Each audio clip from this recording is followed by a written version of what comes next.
Queridos, hoje nós encerramos a nossa série de mensagens sobre como vencer o estresse.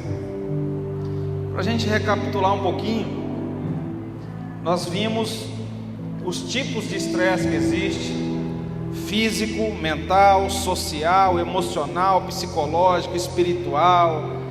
Nós vimos aquela tabelinha para descobrir o nosso nível de estresse.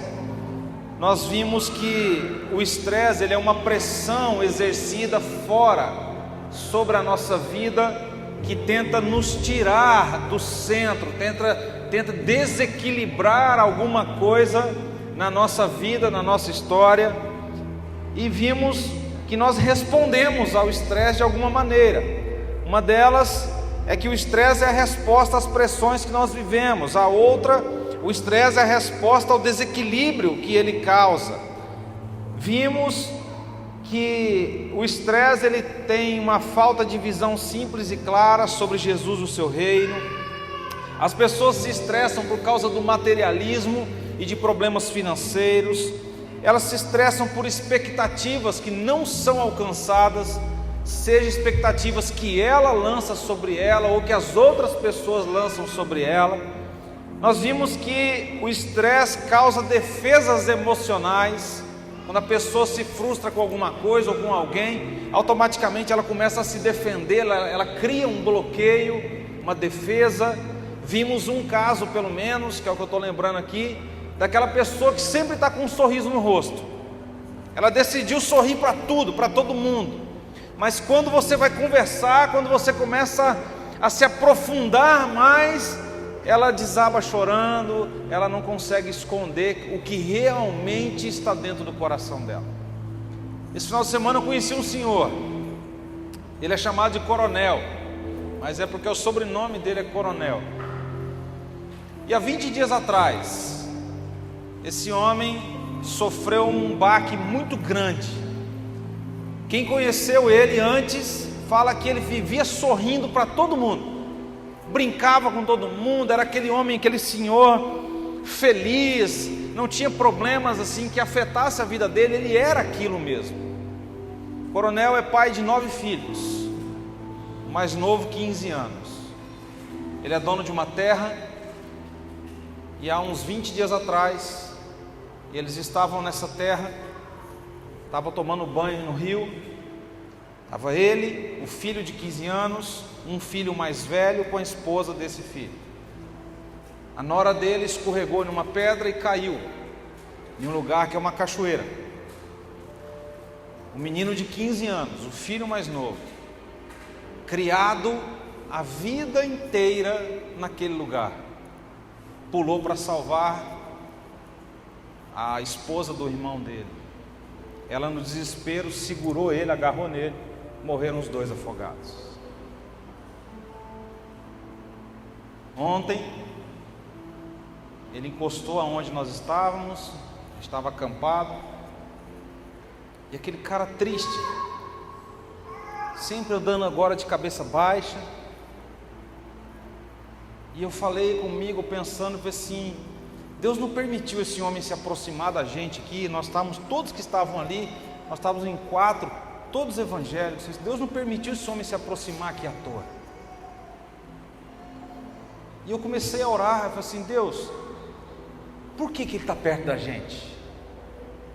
Eu sabia da história já do filho, sem alguns detalhes. Falei assim: não é para orar pelo filho dele, porque o filho dele já foi, o filho dele eu creio que está com o Senhor, mas é por ele.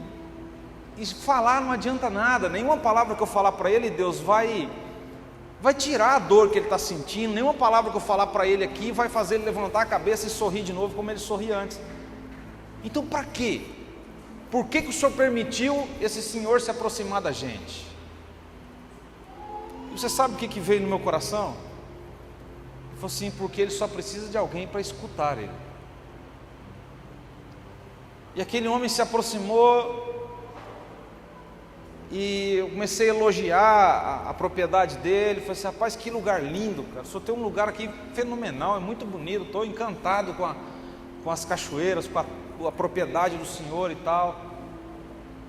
Quando eu falei isso, ele falou assim: mas eu não vejo mais beleza aqui. Para onde eu olho, eu lembro do meu filho. E contou a história.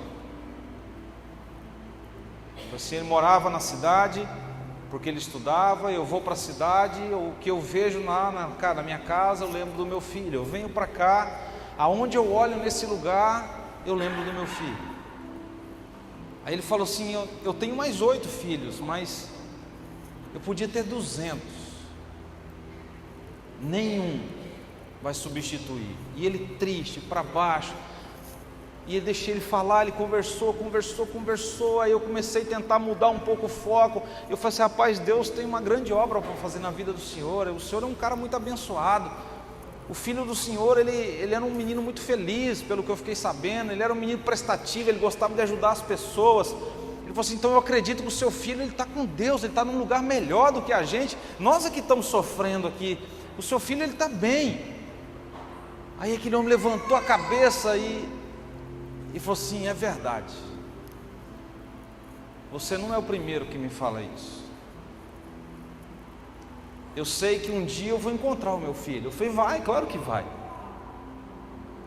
Aí eu peguei e falei assim: mas eu sei que a saudade vai ficar no coração do Senhor, mas o Senhor lembra só de coisas boas. Então alimente o coração do Senhor com essas lembranças boas. Aquele senhorzinho saiu dali já, quando nós mudamos o foco da conversa, e ele ficou brincando e começou a contar fatos engraçados. Aí eu já comecei a brincar com ele também, ele começou a dar risada. E ele ia lá na casa dele, era um pouco longe de onde a gente estava. De repente ele voltava ali com a gente de novo, conversava mais um pouquinho. Aí eu estava lá embaixo, perto do rio, ele chegava perto e ficava conversando. Mudou. Aquela pressão, ela vai estar ali, ele vai lembrar disso para o resto da vida dele, não tem como apagar da memória. Mas alguma coisa nós podemos fazer, e essa é uma das coisas que nós vamos conversar hoje. Alguma coisa nós podemos fazer para ajudar a nossa vida e a vida de quem se aproxima da gente. E às vezes é só ouvir. A pessoa só quer que alguém a escute.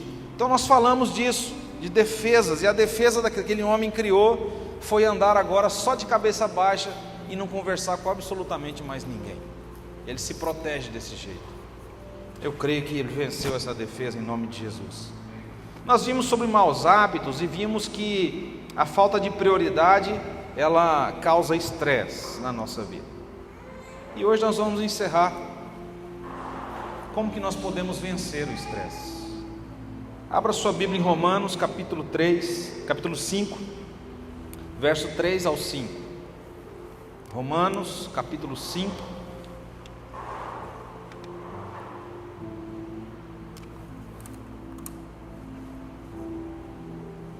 versículo 3 até o verso 5. De novo eu vou ler numa versão diferente da que você tem aí, provavelmente na versão Viva, que diz assim: podemos nos alegrar igualmente quando nos encontrarmos diante de problemas e lutas, pois sabemos que tudo isso é bom para nós. Olha o que Paulo está falando. Paulo está olhando para aquela galera, para aquele povo, está olhando para a gente, está falando assim: você pode se alegrar. Quando ele fala igualmente, ele está falando assim: você pode se alegrar quando as coisas vão bem, da mesma maneira que você pode se alegrar quando você enfrentar problemas e lutas. Por que nós podemos alegrar? Ele fala: porque nós sabemos que isso é para o nosso bem. O próprio apóstolo Paulo, em outro texto, ele fala bem assim: todas as coisas cooperam para o bem daqueles que amam a Deus e são chamados segundo o seu propósito. O mesmo apóstolo Paulo, em Filipenses 4,13, ele fala bem assim: eu posso todas as coisas naquele que é a minha força, naquele que me fortalece. E os versículos anteriores, ele fala quais coisas que ele pode. Eu posso passar abundância, mas eu também posso passar necessidade. Eu posso estar livre, mas eu também posso estar preso. Eu posso estar com frio, eu posso estar com fome, eu posso estar com sede, eu posso ter todas as coisas, todas elas eu posso. E eu vou superar todas essas coisas, porque não é por mim, tem alguém que me fortalece. Olha o que esse homem enfrentou. Se você ler as cartas de Coríntios, em nenhuma delas ele fala bem assim: olha, foram tantos naufrágios, tantas prisões e tal, e não sei o que, açoites, e vai. Aí em nenhuma delas ele fala bem assim: mas tenho todas essas coisas como um peso eterno em glória muito excelente. Se não me engano, capítulo 4 da segunda carta aos Coríntios. Tudo isso é muito excelente, porque traz para mim um peso eterno em glória. E o cara apanhou, o cara foi preso, o cara naufragou várias vezes, ficou preso várias vezes, morreu preso, condenado. E ele fala: olha, tudo isso aí para mim, isso aí não me estressa, isso aí é um peso para mim em glória. Então, ele está falando aqui: podemos nos alegrar igualmente quando nos encontrarmos diante de problemas e de lutas, pois sabemos que tudo isso é bom para nós.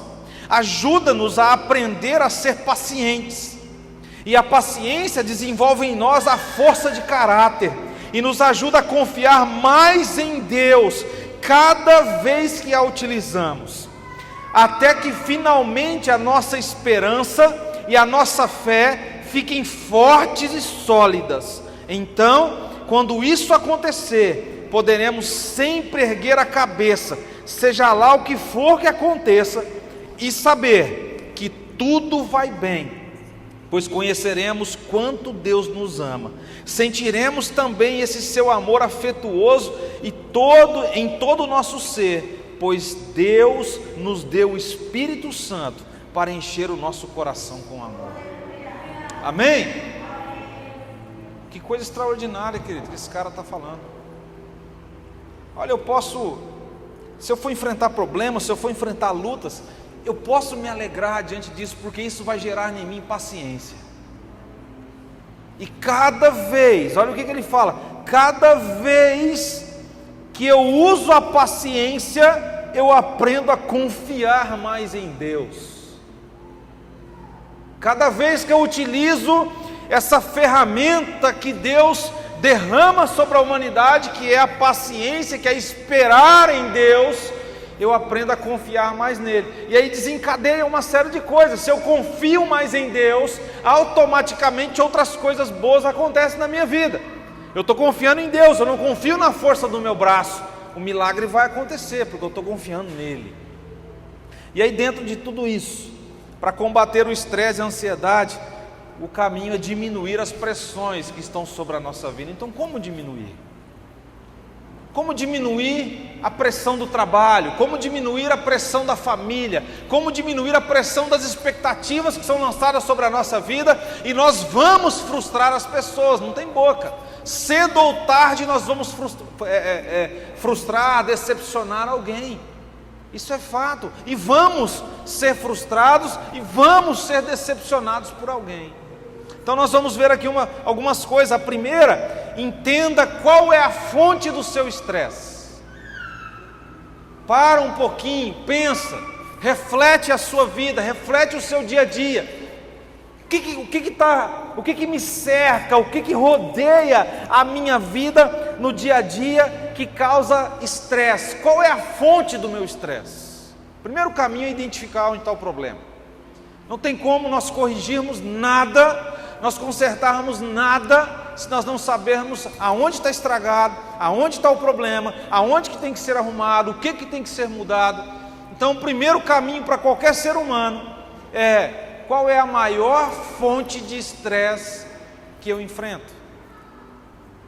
Tem alguém que quer contar alguma ou não? Qual que é a maior pressão que você enfrenta no dia a dia? Por que os homens não têm coragem de falar em minha esposa? Porque tem uns que estão assim. É o trabalho? É a correria do dia a dia? São os estudos? É a família? Sabe o que eu vejo? Antigamente, a gente olha para as pessoas mais velhas, mais antigas, e eles vivem em uma paz tão grande comparada à nossa vida. E é engraçado que se nós não tomarmos uma atitude hoje, os nossos filhos vão crescer mais estressados do que nós. E tomar atitude hoje, querido, não é fazer assim, vai fazer assim porque eu aprendi assim. Não. Meu pai me criou assim, então eu vou te criar também. Aí a hora que o filho cria as asinhas, ele ó de casa. Por quê? Porque ele não quer ser criado igual você foi. Você precisa melhorar. Durante muito tempo eu condenava meu pai. Porque que meu pai fez algumas coisas, mas aí eu conheci a história do meu avô. E eu falei assim, cara, como que meu pai melhorou? Como que ele mudou? Como que a educação que ele me deu foi extremamente melhor do que o meu avô deu para ele? Como que as surras, as peias que ele me deu foi muito mais tranquilas do que as que ele levou? Porque ele quis melhorar, ele quis fazer diferente. Então, qual que é a fonte do seu estresse? Quando você identificar ela, e aí aquela listinha lá do primeiro culto, do primeiro domingo pode te ajudar nisso, mas é só você parar hoje, quando você chegar na sua casa, que você estiver lá sozinho, tem um tempo lá, a hora que você deitar, fecha os olhos e começa a pensar o que mais causa estresse na minha vida. Identifique pelo menos três fontes de pressão na sua vida, que tentam desequilibrar a sua vida, o seu dia a dia. E aí depois que você identificar, responda duas perguntas, ou melhor, uma pergunta: o que posso mudar na minha rotina para que a pressão dessas atividades diminua ou não cause tanto efeito mais? Depois que você identificar, repetindo, tenta identificar pelo menos três. O que eu posso mudar? É o trânsito, né? Nosso trânsito aqui não é tanto, não dá para estressar muito, mas vamos pensar, então eu posso sair mais cedo, eu posso pegar uma rota diferente, são clientes, eu posso então fazer algum curso, eu posso colocar alguém para atender os clientes, o que eu posso fazer para diminuir essa pressão sobre a minha vida? Primeiro passo: identificar a fonte de estresse. Segundo, no meio do estresse, tente enxergar qual que é o propósito de Deus. É fácil? Sim ou não? Já é difícil você entender o que Deus quer da nossa vida quando tudo está bem. Imagine no meio do piseiro, no meio do problema, você parar e falar assim, peraí, Deus quer alguma coisa. Qual que é o propósito dele? Quando nós olhamos para aquele texto de Paulo, Romanos 8, 28, onde ele fala bem assim, todas as coisas cooperam. Aí você falar que tudo coopera quando tudo está dando certo é muito fácil, mas você falar que tudo coopera quando as coisas começam a dar errado, é mais difícil você entender que Deus tem um propósito em alguma coisa que está dando errado para você. Por quê? Porque nós somos pessoas imediatistas, nós queremos agora, nós queremos que seja do nosso jeito, no nosso tempo, e é por isso que nós nos estressamos. Nós não confiamos que Deus é um Deus todo-poderoso, nós não confiamos que Deus não é um Deus que vai fazer agora, Ele vai fazer do jeito dEle e no tempo dEle, e é o melhor. Mas nós conhecemos a palavra, nós conhecemos Deus, nós nos relacionamos com Deus, mas quando o negócio aperta para o nosso lado, a primeira coisa que nós nos esquecemos é que Ele é Deus, que um dia nós nos entregamos para Ele, e nós não confiamos no Deus que nós servimos. Isso é fato. Nós pregamos um Deus que faz qualquer coisa. Eu vou lá naquele senhor e eu falo para ele, falo assim, meu senhor, não fica assim não, o senhor perdeu um filho, o senhor perdeu uma nora, mas olha, Deus tem tanta coisa para o senhor, Como que eu vou falar para aquele homem que todas as coisas cooperam para o bem daqueles que amam a Deus? Mas para ele eu consigo falar que existe um Deus todo-poderoso. E se fosse a minha vida? Será que eu falaria a mesma coisa? Se você estivesse envolvido numa situação, você conseguiria falar a mesma coisa que você prega para os outros desse Deus que você serve? Então, entender o propósito de Deus em todas as coisas da nossa vida é um caminho para nós vencermos o estresse. Por quê? Por que Deus está permitindo isso acontecer comigo? Por que Deus permitiu essa pessoa chegar até perto de mim? Por que Deus permitiu que eu chegasse até nesse lugar? Por que Deus fez isso? Por que Deus está fazendo aquilo outro? É tentar entender, não é questionar para confrontar Deus. Não, mas é tentar entender o porquê das coisas. Por exemplo, o estresse ele tem 3 etapas. A primeira é a etapa do alarme. É quando o nosso corpo percebeu que tem uma pressão diferente, tentando sufocar, tentando tirar o equilíbrio, e a gente então começa a o quê? A lutar. Nós vamos querer enfrentar aquilo ali. Eu não quero desistir. Eu estou sendo desafiado por algo na minha vida que está me tirando do centro, está mexendo com a minha natureza, mas eu não quero abrir mão. Meu corpo percebeu. Quando nós passamos essa fase do alarme, nós entramos na fase da perseverança. É quando a gente decide lutar verdadeiramente, como diz aí, com unhas e dentes, por aquilo que nós queremos vencer. O ser humano é guerreiro, querido.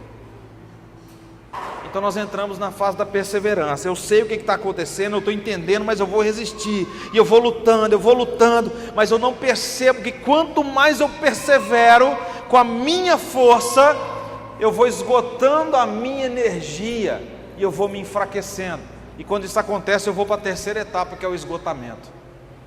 Aí eu me esgoto fisicamente, eu me esgoto emocionalmente, eu me esgoto espiritualmente, e eu vou definhando. Eu estava conversando com uma pessoa essa semana, e nós estávamos falando de pessoas que vivem muitos anos. E é interessante que o avô dele morreu com 123 anos. E eu falei, cara... Aí ele contou uma piada. Ele falou assim que o avô dele estava triste no aniversário de 123 anos, porque nenhum amigo de infância participou da festa. 123 anos. E aí ele falou assim, rapaz, e ele morreu de quê? Eu falei, não, morreu de velho. Eu falei, como que é morrer de velho, cara? Ele falou, morreu de velho, cara, ele dormiu e morreu. Eu falei, então acabou a bateria, apagou e... morreu de velho. Já pensou que coisa extraordinária? Eu quero morrer igual esse cara. Melhor, eu quero que Jesus volte antes de eu morrer. Mas ele falou assim, não, meu avô dormiu. 123 anos, lúcido, andava, fazia, não precisava de ninguém para ir fazer as necessidades, para dar um banho nele. E aí um dia ele tomou banho e tal, e se arrumou para dormir, deitou e dormiu. No outro dia foi lá, o vô não acordava. Quando foi ver, o vô já tinha ido para outra, acabou a pilha e apagou. Morreu. Então, nós entramos na fase da perseverança, e essa perseverança sem o objetivo correto, ela tira a nossa energia, e nós não vamos ficar igual o avô desse amigo meu. A gente vai trazer um monte de consequências, de doenças para a nossa vida, e entramos no esgotamento. Aí nós temos aqui uma tabelinha. Esgotamento, ou melhor, estresse negativo. Você sofre a pressão do estresse, você persevera, você entra no esgotamento, e esse esgotamento pode te levar à morte, por depressão, por qualquer outra situação dessa. E tem o estresse positivo, a resposta positiva. Qual que é? Você sofre o estresse, você persevera nele, em Deus. Lembra que o versículo aqui de Paulo fala? Se nós confiarmos, se nós usarmos a nossa paciência, nós vamos aprender a quê? A confiar em Deus.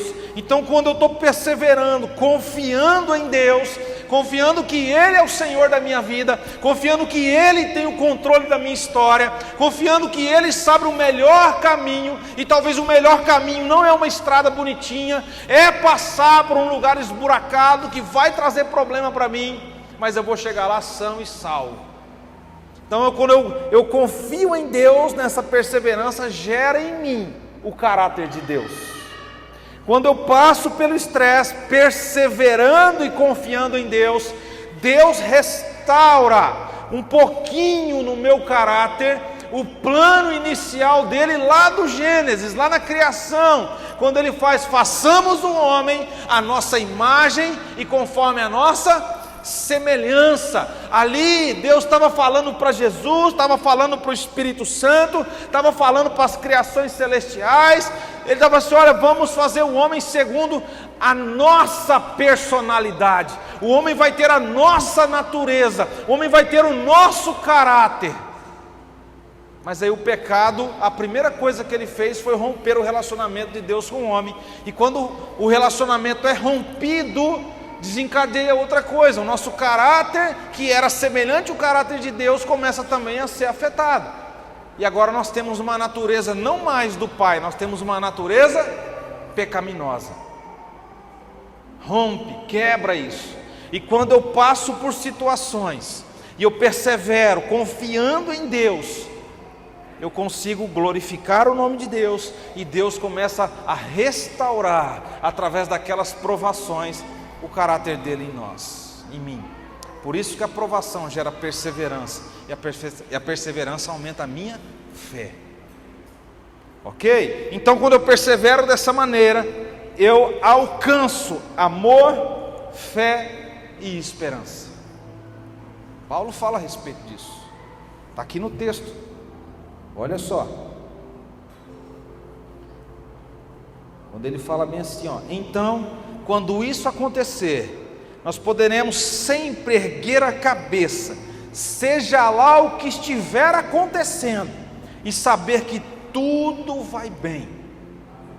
O negócio está pegando fogo, a pressão de estresse está em cima, está tentando afetar a sua vida, e Paulo está falando: quando isso acontecer, quando nós confiarmos nele, quando nós entregarmos na mão dele, desenvolvendo a nossa paciência, quando isso acontecer, você pode levantar a cabeça, olhar com a cabeça erguida, seja lá o que estiver acontecendo, e saber que tudo vai bem, pois conheceremos o quanto Deus nos ama. No meio da luta, no meio do estresse, no meio de uma perseverança, de uma batalha, nós conhecemos o tamanho do amor de Deus por nós, o quanto Deus nos ama. E ele continua: sentiremos também este seu amor afetuoso em todo o nosso ser, pois Deus nos deu o Espírito Santo para encher o nosso coração com o seu amor. Queridos, não é um amor humano, é com o amor dele. Encher o seu coração com o sentimento dele, que ele tem. Então, eu encontro amor, eu encontro fé e eu encontro esperança, quando eu confio exclusivamente em Deus. Com essa perspectiva, com esse pensamento, e aí voltando lá sobre as áreas que causam estresse, as 3 áreas que você vai lembrar lá, que causam mais estresse na sua vida, as 3 fontes, aí sim você vai tentar responder 2 perguntas. Quais os propósitos de Deus através dessas situações? Cara, está tudo dando errado, está tudo dando errado. O que Deus tem no meio de tudo isso? Queridos, eu quero que todos prestem atenção, em nome de Jesus. Está acontecendo tudo isso aqui, por quê? Por que Deus está permitindo tudo isso? Cara, Deus tem tudo no controle, Ele tem tudo na ponta da caneta. Então se algo está acontecendo, Ele tem um propósito maior. Olha para a vida de Jó, a mulher vira para ele, depois de tudo aquilo, aquela tragédia que aconteceu na vida dele, E a mulher fala: amaldiçoa o seu Deus e morre, é o melhor para você. Ele fala: você fala como uma louca. Eu não tinha nada, eu nasci sem nada, eu vou morrer sem nada, nu eu saí do ventre da minha mãe, nu vou voltar para lá. Tudo que eu tinha foi Deus que me deu, tudo que eu tinha Deus tomou. Bendito, louvado seja o nome do Senhor. E aquilo não tirou ele do centro. Toda aquela pressão de estresse, de perder os 10 filhos, de perder todos os bens, de perder a saúde, de só não perder a vida, não tirou ele do centro. Ele se manteve firme, confiando em Deus. A perseverança de Jó estava baseada na confiança em Deus. Eu sei que o meu Redentor está vivo, e no momento certo Ele se levantará sobre a terra. Olha só que coisa fantástica. Deus, eu te conhecia só de ouvir falar, mas agora os meus olhos te veem. Você sabe o que isso quer dizer? Deus, eu orava, eu falava com o Senhor, mas eu não tinha experiência nenhuma contigo. Mas mesmo sem experiência, mesmo sem ouvir o Senhor claramente, eu sempre confiei que o Senhor é um Deus poderoso. E agora os meus olhos contemplam tudo isso que o Senhor fez e quem o Senhor é. É isso que Jó estava falando. Então, qual o propósito de Deus na situação que eu estou vivendo? E outra, Deus, o que o Senhor está querendo me dizer? Às vezes Deus quer falar alguma coisa para a gente através de uma situação.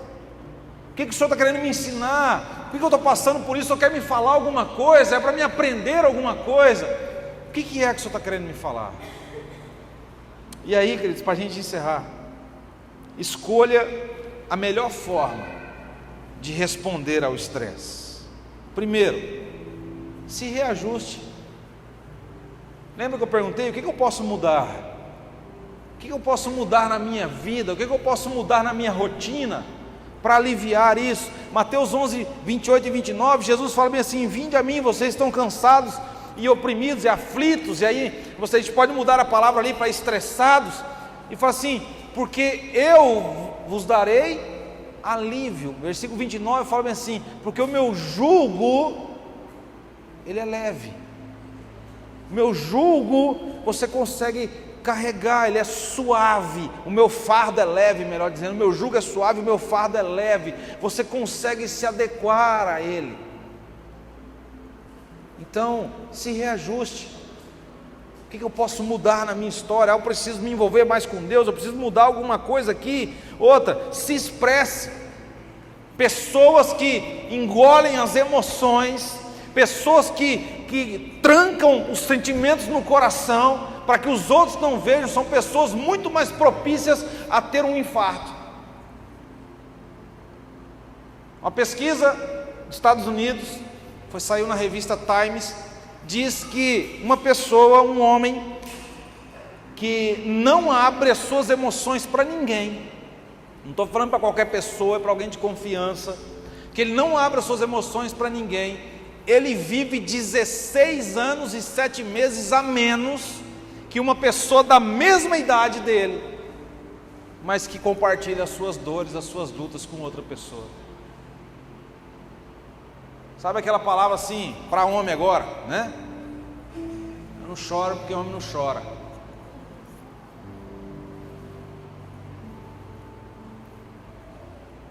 Quem chora é mulher. Deve ser por isso que as mulheres vivem mais. E isso vem da onde? Vem dos nossos antepassados. Os avós viam as crianças chorando, é mariquinha. Expresse as suas emoções, querido, sem magoar ninguém, sem ferir ninguém, é claro. Mas lembre de uma coisa: se você guardá-la só para você, você vai se ferir. E depois que você estiver ferido, você vai ferir alguém. Então não resolveu o problema. Então se expresse. Confronte. Ah, vou confrontar a pessoa, pastor. Não, o confrontamento aqui é: se a fonte de estresse que você identificar, ela é pecaminosa, confronte o seu pecado com arrependimento, perdão e mudança de vida. Confronte você, confronte a sua história, aquilo que está dando errado para você, e aí você vai ser restituído. Tolere, entenda que tem coisas que não está ao seu alcance para mudar. Tem coisa que não adianta você fazer nada, você espernear, você gritar, que não depende de você para mudar. Então tem que tolerar, tem que aguentar. Eu posso talvez tomar uma atitude diferente. Vamos supor, o meu trabalho é a maior fonte de estresse. Eu posso pedir as contas? Não, eu não posso, meu amigo. Então você tem que tolerar, porque você tem que comer e você tem conta para pagar. Mas se é algo que você pode abrir mão, aí você volta, se reajuste. Eu posso abrir mão disso.